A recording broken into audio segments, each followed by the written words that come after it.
কুরবানির পশু কিনতে যে ছোট্ট এই ভুলটি করবেন না, তাহলে আল্লাহর কসম করে বলছি আপনার কুরবানি হবে না। অধিকাংশ মানুষই এই ভুলটি করে। সেই ভুলটি হচ্ছে, আমরা যখন বাজারে পশু কিনতে যাই, আমরা বাজারের কর ফাঁকি দিই। বাজারের একটা নিয়ম আছে। বাজারটা একজন ব্যক্তি কিন্তু লক্ষ লক্ষ টাকা দিয়ে সে সরকারের কাছ থেকে ডেকে নেয়। আপনি তার ন্যায্য টাকা না দিয়ে চুরি করে পশু নিয়ে আসেন।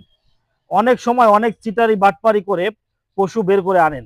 এতে করে আপনার কুরবানি হবে না, হবে না, হবে না। বাজারের যে নিয়ম আছে, যেই কয় টাকায় আপনাকে গেট পাস নিতে হয়, সেই কয় টাকায় গেট পাস নিতে হবে। আপনি যদি কোনোভাবে চিটারি বাটপারি করে ওই গরু অথবা ছাগল আপনি বের করে আনেন, তাহলে আপনার কুরবানি হবে না।